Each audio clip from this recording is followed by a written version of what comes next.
మన మర్రి golden diamonds లో మీరు కొనే ఆభరణాలపై నో జీఎస్టీ, కేవలం 1% నుండి 11% వరకు మాత్రమే గల విఏ, ఆపై జీరో మేకింగ్ ఛార్జెస్, ఇంకా నో జీఎస్టీ. మర్రి గోల్డెన్ డైమండ్స్. శాంతి చర్చలు సజావుగా జరుగుతున్నాయని చెబుతూనే ఇరాన్పై అమెరికా మళ్లీ దాడులకు దిగింది.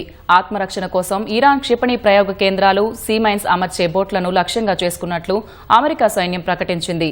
ఇరాన్తో శాంతి ఒప్పందం ఉన్న నేపథ్యంలో పూర్తిస్థాయి నిగ్రహం పాటించామని చెప్పుకొచ్చింది. ఈ దాడులపై ఇరాన్ సాయుధ దళాలు ఆగ్రహం వ్యక్తం చేశాయి.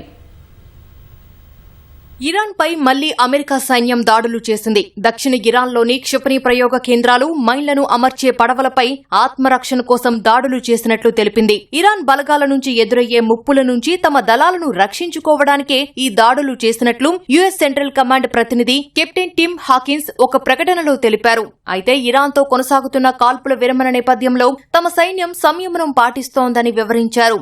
ఇరాన్ నుంచి ఎలాంటి ముప్పు ఉందో మాత్రం హాకిన్స్ వివరించలేదు. అమెరికా సైన్యం దాడులతో ఇరాన్ దక్షిణ ప్రాంతం పేలుళ్లతో మారుమోగినట్లు తెలుస్తోంది. స్ట్రెయిట్ ఆఫ్ హార్ముజ్ పై ఉన్న ఇరాన్ నావికాదళ స్థావరం, దక్షిణ ఓడరేవు నగరమైన బందర్ అబ్బాస్ సమీపంలో ఒక ప్రాంతాన్ని లక్ష్యంగా చేసుకుని దాడులు జరిగాయని కెప్టెన్ హాకిన్స్ చెప్పారు.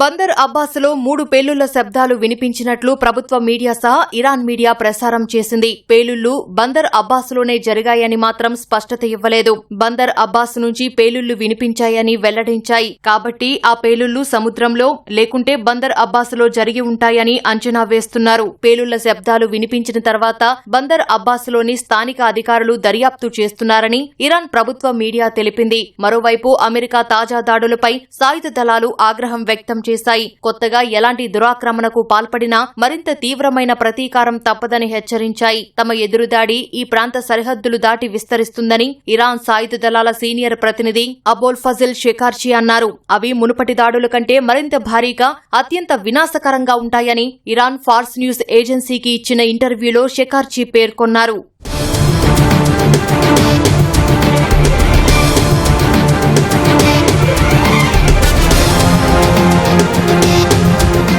మరోవైపు అమెరికాతో ఇరాన్ పరోక్ష శాంతి చర్చలు కొనసాగుతున్నాయి. ఈ మేరకు ఇరాన్ ప్రతినిధి బృందం ఖతార్ రాజధాని దోహాలో సంప్రదింపులు జరుపుతోంది. Iran parliament speaker Mohammad Bagher Ghalibaf, విదేశాంగ మంత్రి Abbas Araghchi, Iran central bank governor Abdul Naseer Hemmati పాల్గొన్నారు. శాంతి